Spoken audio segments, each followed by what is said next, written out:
guitar. And I usually don't play lead guitar. I usually leave that to someone that's what only thing they do, because I do a lot of things. But when I walk in, usually the first thing the sound guy says to me is, "Are you the singer?" And so I have to school him right there. Like, no, I mean, yes, I sing, but I'm not the band leader. I'm the visionary. I run I wrote all the songs. I do play an instrument. I run sound. I have a studio. I have a record label. So you have to kind of and at first, a lot of them will sort of stand back at first, and then they'll go, "Oh yeah," it's like they remember. "Oh yeah, women do those things." But sometimes, every once in a while, you'll get somebody who just thinks you're messing with them, and then they'll start messing with you. And I don't know. I like to come in with the honey. I like to only bring out the singer if I have to. You know what I mean? Just start with only the singer part and just let the singing go from there. No, I can't let them call me a singer. I'm sorry. You just can't. Because you know what? You never say that to a man. A man comes into a club and comes up to the sound guy to start having the conversation of what you want to have for your sound for that night. They never say to the guy, "Oh, are you the singer?" They just wouldn't say that, Right. It's like you can say that doesn't make any difference, but it's it's a word, and it represents the way that women are not taken seriously, and so, I can't change the whole construct, but I can, try to nicely, point out that, women, we do a lot. Well, some of us do. Well, we all do. Definitely.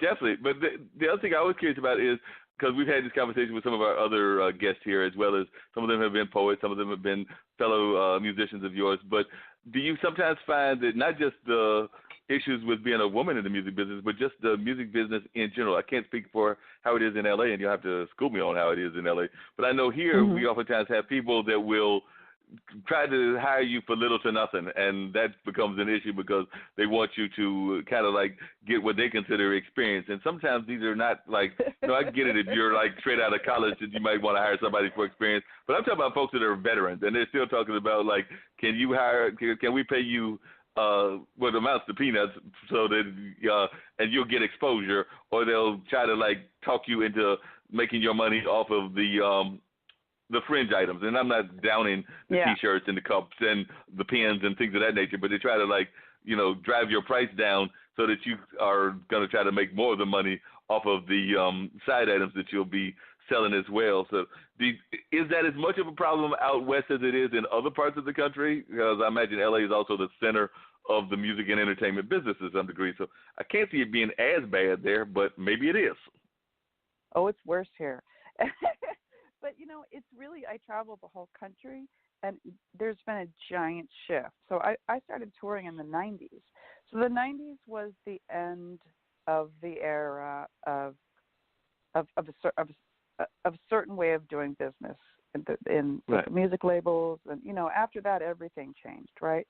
But in the 90s, you pretty much couldn't be touring unless you had a record label. Everybody had a record label. But, but there weren't that many bands touring, and so you had a booking agent, and the clubs had a booking agent, and the booking agent from the clubs worked with your booking agent, and there was kind of just touring routes that were set up. The record company took care of, the PR, and they made posters, and they went up in the clubs. And back then, there were a couple of music clubs in every town. I mean, every town all across this country, there was at least a couple, and they were always kind of in whoever owned them, they were kind of trying to prove that, my music club's the best music club, my music club's the best music club, we got a new PA, or we did this, they cared about music, and they cared about keeping their standing as being a great music club, and that was a thing. And so a lot of things changed over the next, say, 10 years. All the independent labels went under. for a while, no one was paying for music at all. People are actually starting to buy music again in lots of different ways now. And the impact of the internet, and then everybody having access to basically being able to record a record on your phone. It's not going to be the greatest quality, but you can get your people together, have a couple practices, take a picture on your phone, and say, "This is our band. We have a band now." So, there's too many bands. Number one, you can't have a marketplace because it's supply and demand, right? There's so much supply right now. That's why no one's making money. Number one, but also the clubs used to be owned more mom and pop type ownership, and a lot of the clubs have been bought out by corporations or people who don't really care about their standing as a music club, and so they've moved to this model of just selling liquor, and so they don't care who's playing in there. It's just like it could be a cover band. There's so many cover bands now. I mean, back in the 90s, cover bands were only at like Disneyland or like, I don't know, like you wouldn't go to a club to see a cover band. You go to a club to see a band play original music, And so the problems are kind of they're huge right now because the public, it has a very short attention span because of streaming Netflix and constant social media and constant, phones, and they don't even go to the shows and watch the shows. They're like, they're watching the show while they're looking at their phone, watching the performance on their phone while they're videotaping it. I mean, it's crazy. So it's all changed. But, yeah, they do try to get you to do it for nothing. And that's why I'm planning something quite different right now. Well, that's good. We got something different. Because one of the things that I've also heard about, actually I was looking on one of my friends' Facebook pages and everything, and the other complaint, which I'm curious to see what you think about this, is kind of the opposite of that, which is from an audience standpoint. Because what they were complaining about is the fact that I think they wanted to see Earth, Wind, and Fire, and they were going to go to a concert, and I want to say that the price that they quoted was somewhere in the neighborhood of $6,000. So they were like, basically, I could buy Earth. They were like, I could buy Earth, Wind, and Fire for that. Is what they wrote on their Facebook page. Are you kidding me? I didn't know anything went that high. Wow. I don't know that world of promotion or playing. I know that what I have heard is the way that the like Ticketmaster and those type of places, I think they're doing some illegal things because they put the tickets out and then the scalpers buy them or whatever you call these people now. And then they don't start out at $6,000. It goes through all these middle people until all of a sudden, no one has a chance to buy a ticket at a regular price. So someone's got to go in and make some laws about that because I think people should be able to go see Earth, Wind, and Fire. Right. Maybe the ticket costs $100, maybe, but I don't even think it costs that much. But yeah.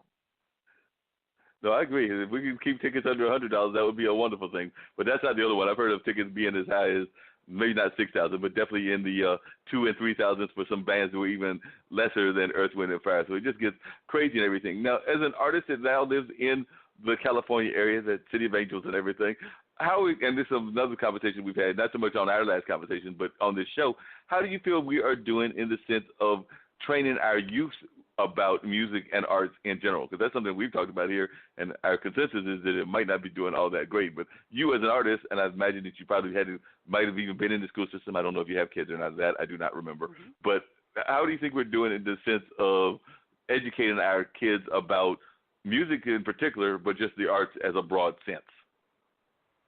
Well, I think that I have an 18-year-old son who is an amazing guitar player. He's taken lessons, and he's been going to School of Rock, which is a kind of a outside of public school program. I think it's all over the country, and he's learned a lot over the years through that. He's about to age out of that, and he's in a few bands already. But I think that times have changed. I mean, this is a radical opinion, okay? I'm just going to give you my radical opinion. Okay. I think that public schools just can't and don't and are not going to in the future provide the things that they used to, because it's a completely different world.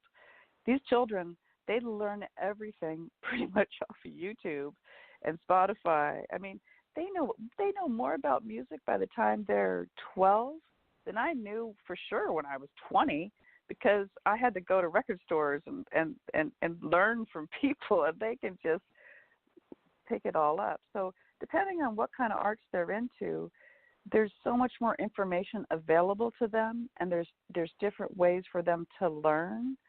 There's different programs outside of school. And I mean,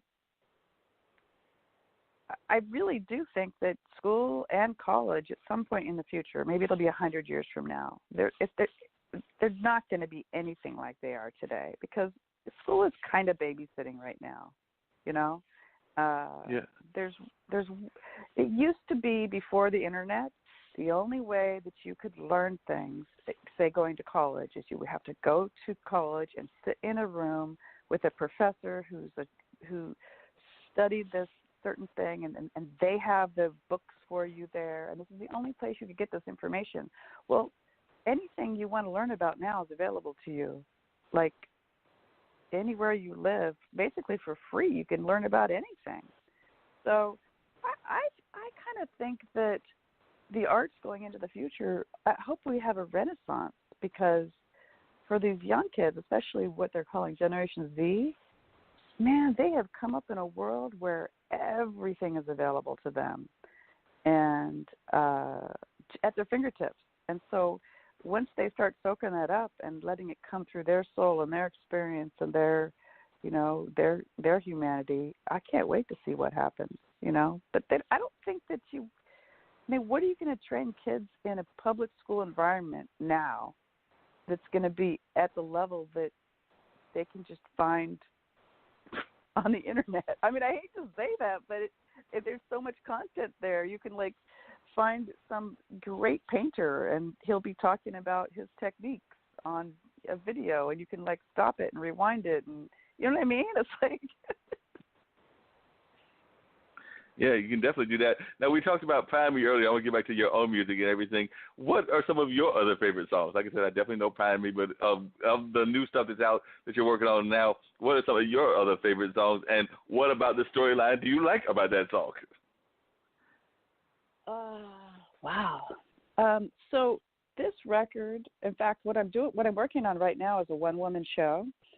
I'm going to travel on my own and do everything myself. I'm bringing sound and lights and everything. I'm going to do lots of crazy stuff. This record is really about women's experiences, women's emotions, dealing with lots of things to do with love. Let's just say Boogeyman is the first song on the record, and it's definitely got a kind of shouting rhythm and blues kind of vibe to it. So Boogeyman, a couple people that have reviewed it said it's about a dysfunctional relationship. That's not the way I wrote it, but any song you write, it can be taken a lot of different ways. So if someone wants to take it as that and can get something out of it, then that's fine too. But for me, Boogeyman is about, well, here, I'll read you the lyrics. It's not that many. So it says, let them gossip, let them talk, let them squint their hateful eyes, let them gawk, let them curse the ground I walk on when they do, because I ain't never going to stop messing around with you. So, she's just, this could be about any kind of relationship, but this person is very much in love with this other person. And people don't want her to be with this person, and her feelings are so strong. So the bridge is, hold me down, don't let me go again, because I don't ever want to leave your side, my boogeyman. So you could, for me, it's like when you're overwhelmed with feelings about somebody and you feel like you can't handle it, you know what I mean? It's like, it's so strong, you're like, I don't know if I can handle these feelings. And then you've also got, people and their attitudes about whatever it is. And so maybe you run away because you can't handle how strong your feelings and the whole situation is. So this song was